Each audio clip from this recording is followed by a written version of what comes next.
Hi friends, अगर आप ये जानना चाहते हैं कि नॉर्मल डिलीवरी के लिए घी का कितना ज़्यादा इम्पोर्टेंस है, तो ये वीडियो आपके लिए ही है। पहली बात तो क्या घी का कोई रिलेशन होता है नॉर्मल डिलीवरी से या नहीं, ये बात हमको समझनी ज़रूरी है। क्या घी खाना चाहिए कि नॉर्मल डिलीवरी में उसके खाने से हमें हेल्प मिलेगी, ये भी जानना ज़रूरी है। तो चलिए इस बारे में बात करना शुरू करते हैं।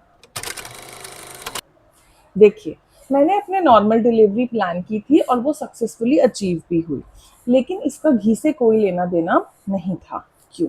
पहली बात, घी जो है एक good source of good fat है, जो हमारे लिए अच्छी बात है। नॉर्मल तेल खाने की बजाय अगर आप अपनी सब्जी या दाल में घी डालते हैं, तो वो आपके लिए एक अच्छा गुड हेल्दी एक चीज तरीके से वर्क करता है बॉडी के लिए। तो ये बात अच्छी है कि आप नॉर्मल क्वांटिटी में, जो नॉर्मल लोग खाते हैं, उस क्वांटिटी में अगर आप घी खाते हैं अपनी प्रेगनेंसी में, तो ये बात अच्छी है। लेकिन अगर आप ये सोचते हैं कि आपने बहुत बड़ा अचीवमेंट कर लिया है, नॉर्मल डिलीवरी कराने के लिए 4 किलो घी खा लिया था पहले, या 4 डब्बे घी खत्म किया था, तो इसमें कोई समझदारी नहीं है। क्यों?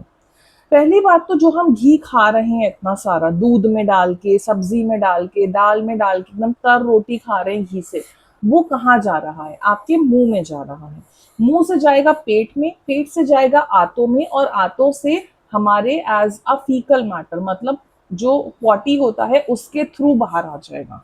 तो जो हमारा आप घी खा रहे हैं, ये आपके पूरे खाने के पाइप और आंतों के लिए तो काम कर सकता है, लेकिन इसका यूट्रस तक जाने का कोई रास्ता नहीं है। क्योंकि पहली बात तो जो भी हम फैट खाते हैं वो डायरेक्टली ब्लड में जा नहीं सकता, और ब्लड से यूट्रस में तो जाने का बॉडी ने कोई ठेका नहीं लिया हुआ है। कि आपको लगेगा कि आपकी बॉडी डिजाइंड है कि भाई मैं अपने आंतों में घी पहुंचाऊंगी, वहां से मेरी बॉडी को पता है कि वो ब्लड लेगा और ब्लड जाके बहुत अच्छे से यूट्रस को देके आएगा।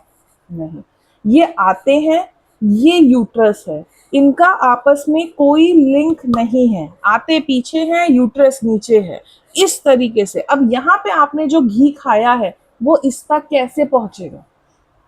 फिर तो आप ये भी मान लीजिए कि जो आपकी आंतों ने घी खाया है, ये आपके लंग्स को भी प्रोवाइड कर देगा, ये आपके हार्ट को भी प्रोवाइड कर देगा। ऐसा नहीं होता है। तो पहली चीज तो ये, जो आप घी खा रहे हैं वो आपके एनस के थ्रू, आपके संडास के थ्रू बॉडी से निकल जाएगा, वो यूट्रस तक तो नहीं पहुंचेगा। लेकिन जो आपने 4 किलो घी खा लिया है, ये अब आपकी बॉडी में जो हमारे फैट सेल होते हैं वहां जाके जमेगा जरूर। इसलिए आपने देखा होगा, प्रेगनेंसी में अगर आप इतना ज्यादा घी खाने से वेट गेन कर लेते हैं, तो वेट घटाना बहुत ही ज्यादा प्रेगनेंसी के बाद मुश्किल हो जाता है। अब क्या ये आपका नॉर्मल डिलीवरी में हेल्प करेगा? So obviously answer is no. Normal delivery में आपका यूट्रस को जाके चिकना करने का काम तो ये बिल्कुल नहीं करेगा। ठीक है?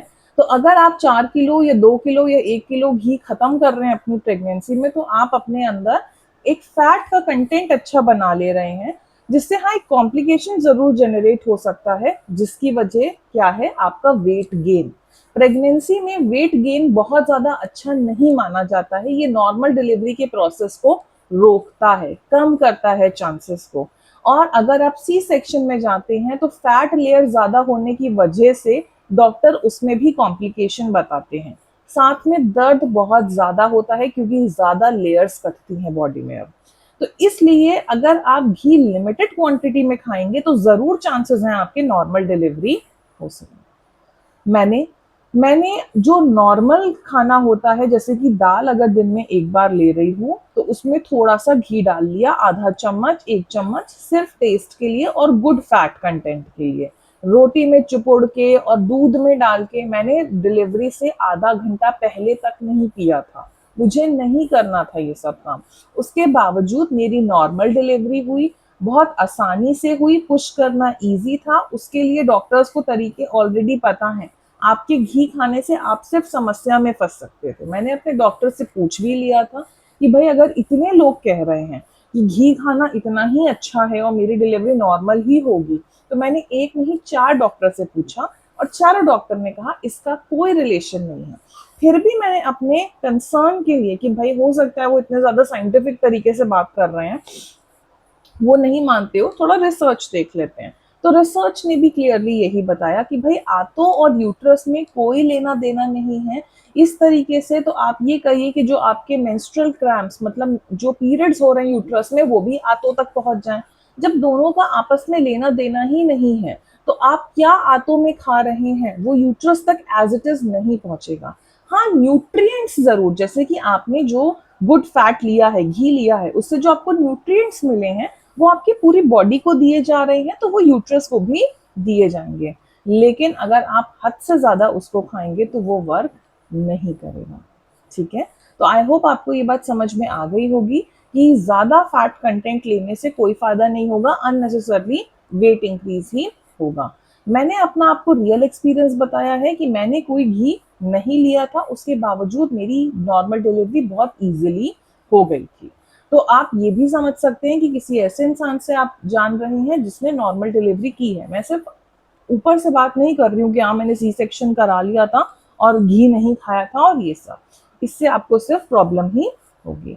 So please like share and subscribe my channel, या ये वीडियो ऐसे इंसान के साथ जरूर शेयर करिएगा जिसको इसकी देखने की जरूरत हो। या आपका कोई भी क्वेश्चन है तो प्लीज कमेंट सेक्शन में जरूर लिखिए, मैं उसका जरूर रिप्लाई करूंगी। All the best.